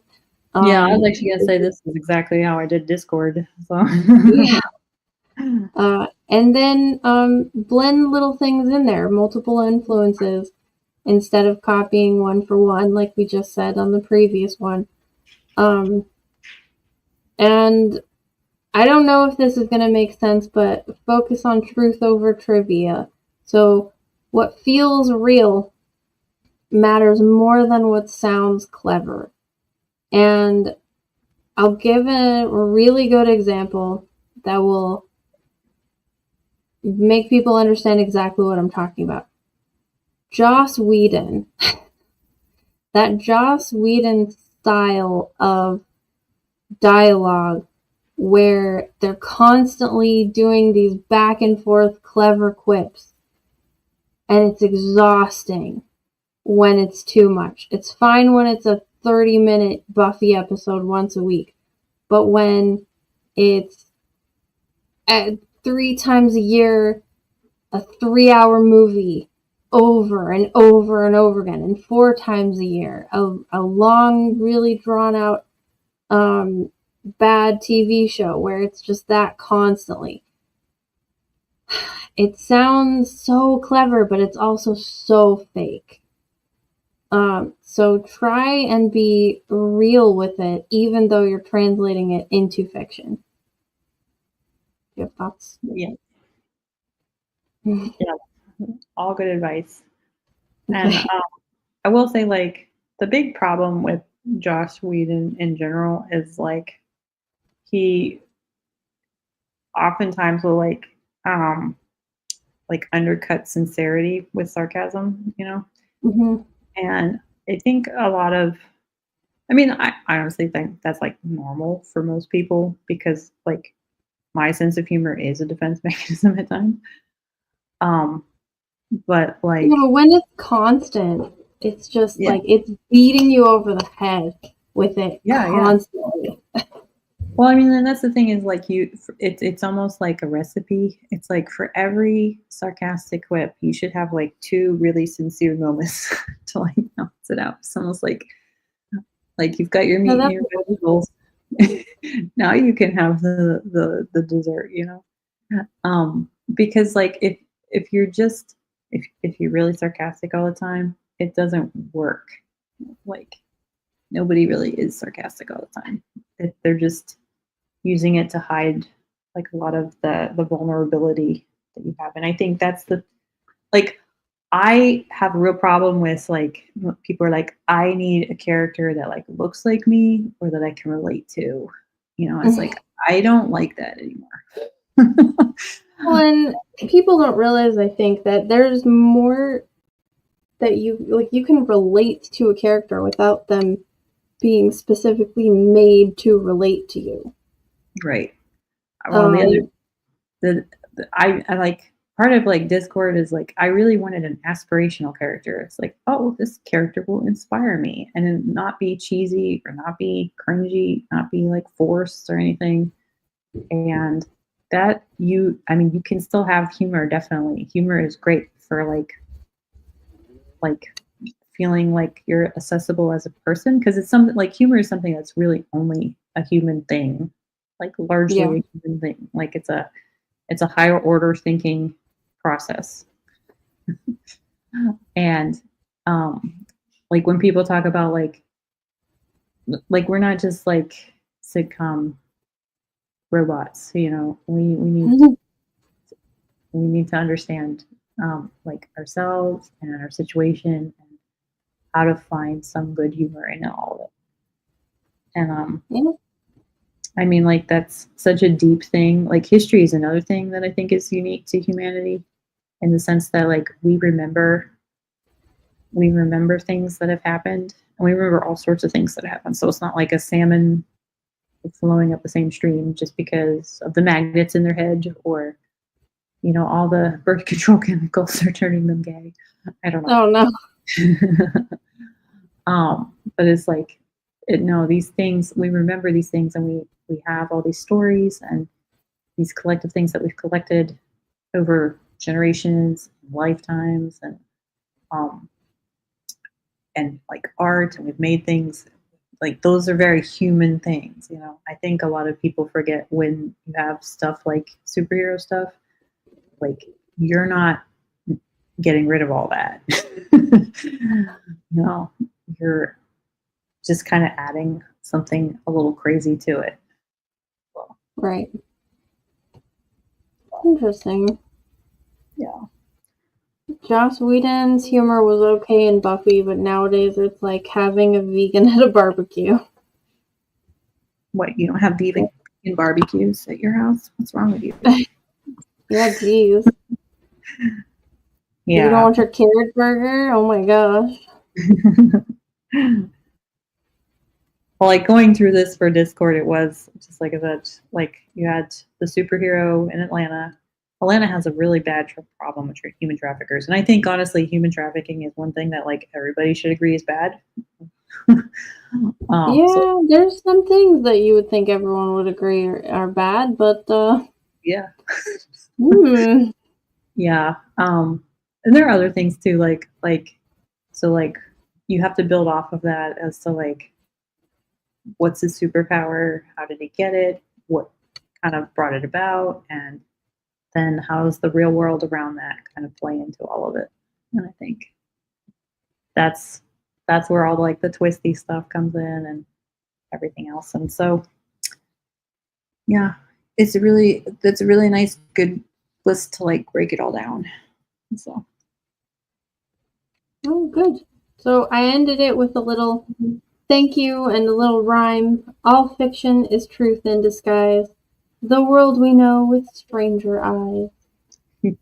very nice. Thank you. I did it myself in 2 hours. Is your next book a poetry book?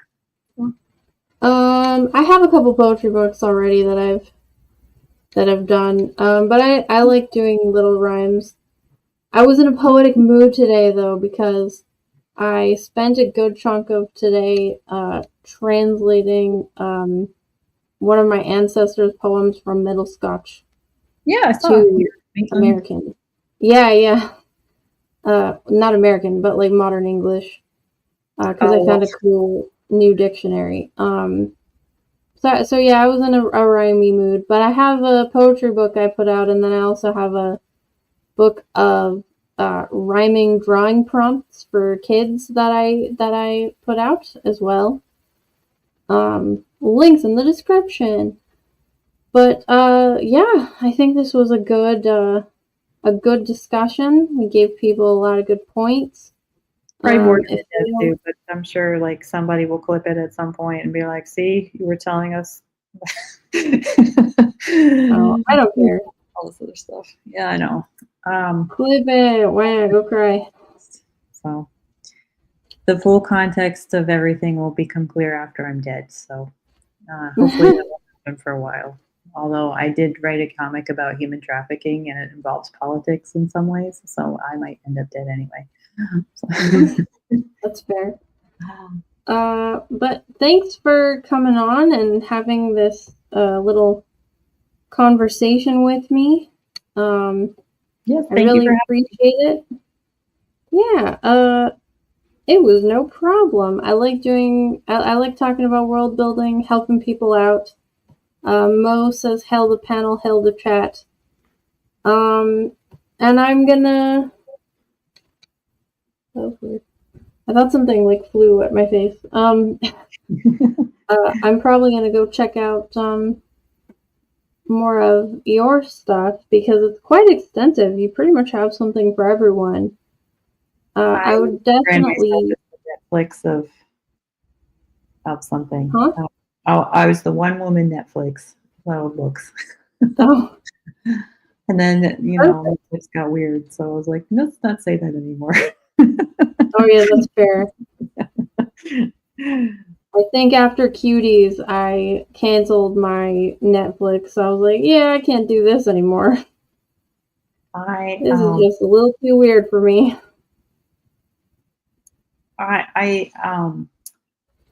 I get really mad. Like, so when you have like in a background in writing and everything, you recognize the propaganda points a lot more easily, I think, because Hmm. at some point, you're not a good writer, I think, if you can't like argue against yourself honestly. Um, Sure. I have one book. Well, It's my you're probably not a very good thinker if you can't. right, yeah. Well, I mean, like, it depends on your audience, I guess too. But like I have a book that's so my I did a Snow White retelling a few years ago before Disney started talking about doing Snow White, and I made her black. And her name's Ebony in the book. If you read the description, you'll find that out.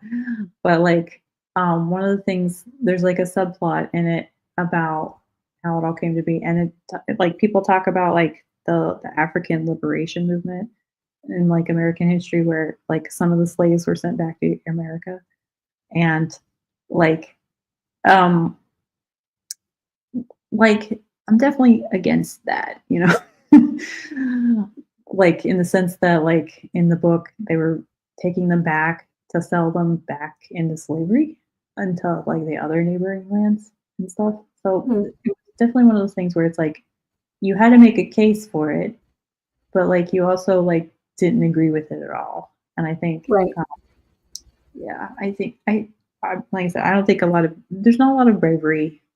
I don't see a lot of bravery in any of like these things that are coming out. And it's like, ooh, what if Superman was a man child? It's like we just had the boys, we're fine. And Go um, watch The Boys if you want to watch a grown man suckle on an old woman. But like, yeah, I want my Superman to just be Superman.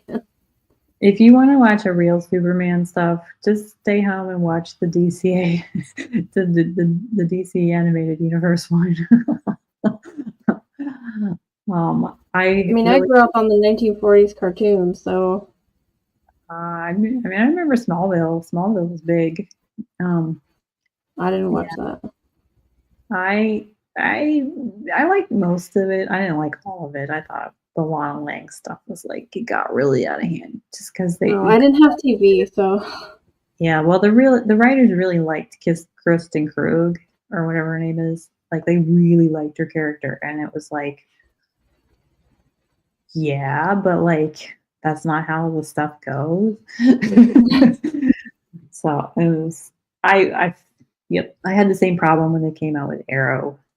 So, hmm. but that was when the CW was good. So I'm very old, as you can tell. What? Yeah, Nah. not yet. We're I'm gonna about look the same age, so I at it. would say we're not old.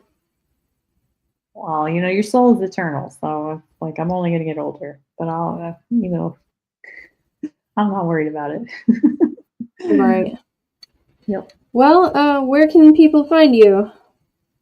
People can just come to my website and come to my website at csjohnson.me, so csjohnson.me. And like I said, I got a lot of free books. I got a lot of discounted books for you if you buy them from me directly. And I will be on Substack too. I am on Twitter still. I locked my account while we're dealing with some of the moving fallout. So and then I guess I'm on Facebook too, but I don't really post there anymore. I got rid of Right. Instagram. Instagram is terrible for their support team. I had a friend that Hmm. got their account got hacked like 2 weeks ago, and Instagram still hasn't done anything. So Oh, great. like it's like if you're like the second biggest social media platform out there, you should probably have a better system in place for security like that, you know? So Yeah, that's how I feel about Twitter, because anyone can make a profile that has like your name and stuff on it, and they don't really do anything about it.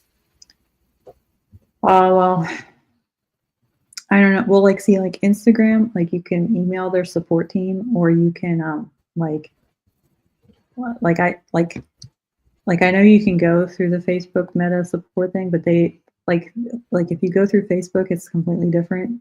I was trying to help them through everything and stuff, and I was just amazed that they were like, "Yeah, the Instagram team has to take over. We can't do anything else. Sorry." Wow, What? that's a pain. So yeah, my goal in life is to like get less social media accounts. For sure. So Facebook is just like Facebook is kind of like the dinosaur of the room. And it's like, okay, I'm on there because I've always been on there, and now I'm on Twitter. And I did sign up for Substack because it will email you my blog posts, and I like the thought of being like that annoying. So after this, I'm done. I do have a Gab account too if you're on Gab, but I don't use it very often. So I don't know. That's it, I think. So, but I don't. I think the best place to find me is just in my books. I put a lot of my heart and my thoughts and all the fun things that I think of that are inappropriate otherwise. So That's fair. Well, thank you very much, and thank you everyone who has been here. I'm gonna do another one of these. Oh, not next week, but the week after, I think. And hopefully yeah. you'll have more interesting on me. No, this was interesting because you know your stuff and you have a lot of work. So, thank you very much for taking the time. I know it's 1 a.m. where we both are. Yep. So yeah. Good night, everybody. I'm not gonna do any outros because StreamYard won't let me. So good night. Bye, everyone.